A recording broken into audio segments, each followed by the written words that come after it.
Good morning, students. Welcome back. Hope you will be fine and healthy. Let's continue chapter third from world history, Nazism, the rise of Hitler. यानी कि यहाँ पर हम लोग नाजीवाद के बारे में और राइज ऑफ हिटलर के बारे में रहेगा. This chapter is also dedicated to Hitler. As you know, that is the most powerful dictator in the world history. World history में सबसे बड़ा डिक्टेटर माना जाता है. कहीं ना कहीं हम अगर बात करें तो हिटलर का जब भी नाम आता है तो एक डिक्टेटर की, एक बड़े ही कठोर हृदय वाले एक डिक्टेटर की जो तस्वीर है वो हमारे मन में आ जाती है. लेकिन जनरली अगर हम बात करें चैप्टर के अकॉर्डिंग, अगर हम बात करें यहाँ पर तो जर्मन था, जर्मन राष्ट्र को ऊंचाइयों तक पहुंचाने वाला जो कैरेक्टर है that is Hitler. So in this chapter that we have to be study here Nazim क्या, नाजीवाद क्या, नाज़िम क्या है? आइडियोलॉजी ऑफ हिटलर की विचारधारा थी. जनरली देखा जाए तो इन्होंने काफी जो ज्यूस पीपल है, यहूदी लोग हैं, यहूदी लोगों के ऊपर बहुत ज्यादा अत्याचार किया, उनको बहुत ज्यादा एक्सप्लोर किया. कहीं ना कहीं वर्ल्ड हिस्ट्री में सबसे बड़ा जो डिक्टेटर माना जाता है हिटलर को माना जाता है. So let's continue the chapter Nazim the rise of Hitler, यानी कि नाजीवाद और हिटलर का उदय. ये चैप्टर रहेगा हमारा third. This chapter is from world history from 9th class, जहां से हमारे चैप्टर की शुरुआत होती है. फर्स्ट ऑफ ऑल चैप्टर की शुरुआत होती है कहानी से.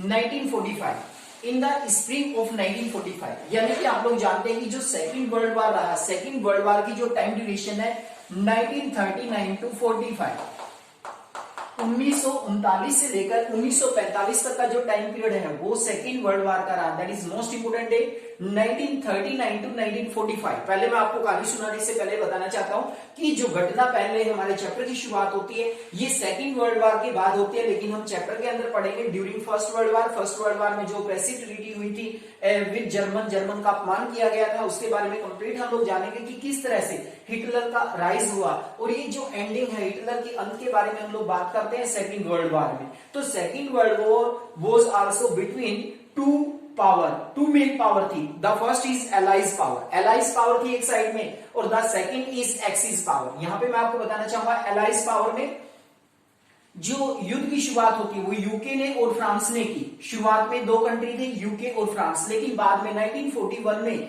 US and USSR. That is most important question for NTSC students.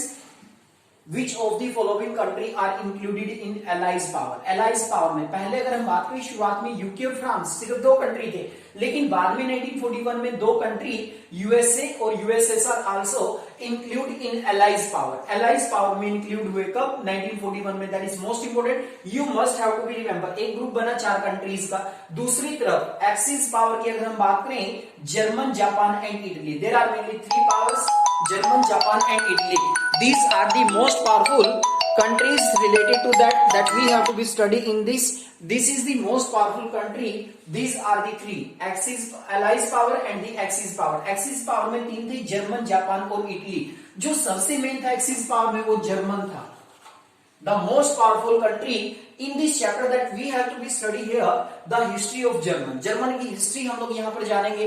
After the first world war हुआ 1914 से लेकर 1918 तक अगर हम बात करें तो उस समय पर एक बहुत ही बड़ी अपमानजनक संधि की गई थी फर्स्ट वर्ल्ड वार में जर्मन के साथ, और जर्मन को ही पूर्ण रूप से फर्स्ट वर्ल्ड वार के लिए रिस्पॉन्सिबल ठहरा दिया गया था. तो ये हिटलर आया, हिटलर ने लोगों को विश्वास दिलाया कि वो जर्मन को एक बड़ा ही शक्तिशाली राष्ट्र बनाएगा, एक बहुत ही पावरफुल शक्तिशाली राष्ट्र बनाना चाहता है. तो इस तरीके से उसने जो जर्मन में ज्यूज लोग रहते थे, क्रीपल पर्सन थे या अदर कम्युनिटी के लोग रहते थे, अपने आप को आर्यन मानता था और उनके ऊपर इसने बहुत ज्यादा अत्याचार किए. कहीं ना कहीं वर्ल्ड में सबसे बड़ा डिक्टेटर माना जाता है वो हिटलर को माना जाता है. तो you must have to be remember about allies power, यानी कि सेकंड वर्ल्ड वार किनके बीच में हुआ?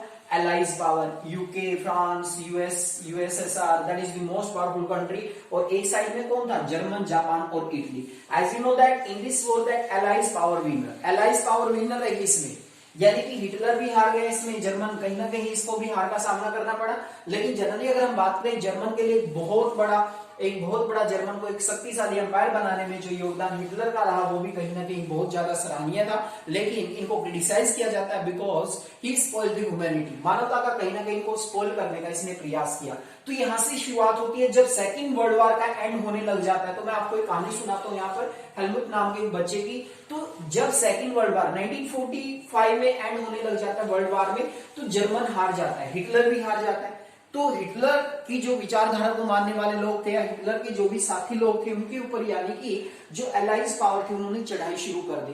तो ये डर के मारे सुसाइड करने लगे, कॉमिट करने लगे। तो यहाँ पर एक ऐसी कहानी है जो एक्सप्लेनेशन देती है about the chapter, that chapter have to be started from this story. Chapter की शुरुआत इसी कहानी से शुरू होती है। देखिए यहाँ पर हम लोग बात करते हैं इन द स्प्रिंग ऑफ 1945, यानी कि सेकेंड वर्ल्ड वॉर का and point 1945, a little 11-year-old German boy called Helmut, नाम क्या था? हेलमुट था नाम उसका, ठीक है ना?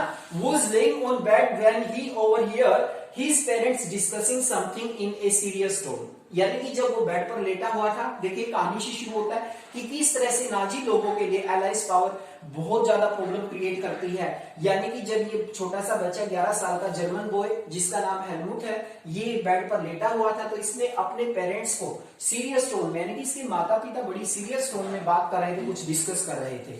His father was a famous और prominent physician, यानी कि इनके पिताजी बड़े ही अच्छे फिजिशियन माने जाते हैं, उन दिनों में बड़े प्रसिद्ध फिजिशियन रहे।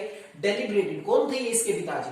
हिटलर के साथी थे, हिटलर के फ्रेंड थे। कहीं ना कहीं इनके मन में फियर था। देखिए क्या बात करते हैं ये physician deliberated with his wife whether the time had to come to kill the entire family or if he should commit suicide alone। इनके पिताजी ने कहा, जो एक फिजिशियन थे, अपनी पत्नी से बातचीत करते हुए, अब समय आ चुका है, या तो हमें पूरे ही परिवार को मारना पड़ेगा, अपने परिवार को खत्म करना पड़ेगा, और if he should commit suicide alone, या फिर उसे अकेले को ही आत्महत्या करनी पड़ेगी। ऐसा क्यों था?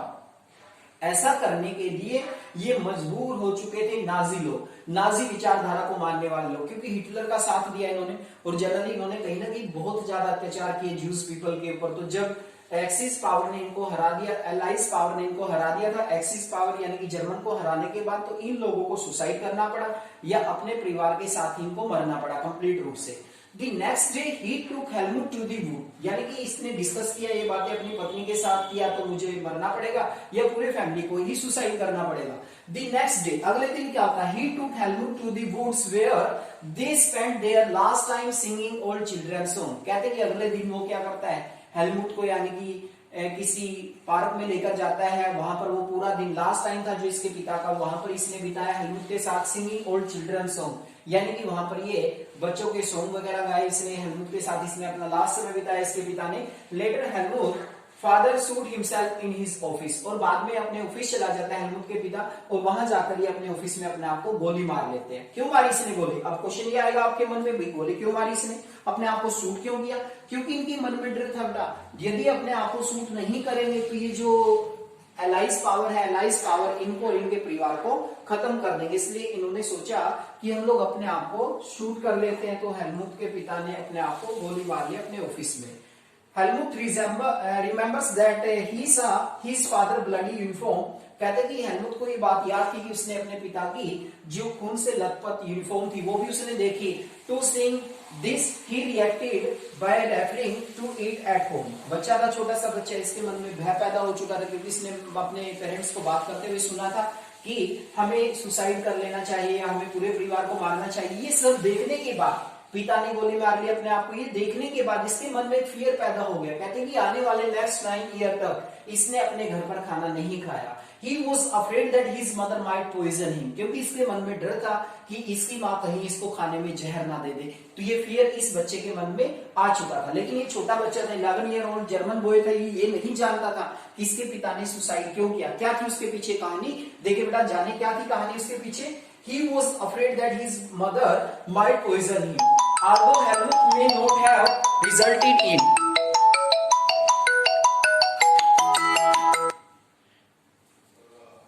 Although Helmut may not have realized all that it meant his father had been a Nazi। कहते कि यद्यपि जो हेलमुट था वो ये नहीं जानता था, ये सारी बातें नहीं जानता था, उसको इनका कोई मतलब नहीं पता था कि उसके पिताजी नाजी क्या होता है? नाजीवाद, यानी कि नाजी विचारधारा को मानने वाले हैं। And A supporter of Adolf Hitler, और किसके सपोर्टर हैं, समर्थक किसके थे वो? एडोल्फ हिटलर के। एडोल्फ हिटलर, जैसा कि नाम आता है आपकी वर्ल्ड हिस्ट्री में सबसे बड़ा डिक्टेटर माना जाता है एडोल्फ हिटलर। यानी कि इन्होंने सुसाइड क्यों किया? क्योंकि हार चुके थे वो 1945 में।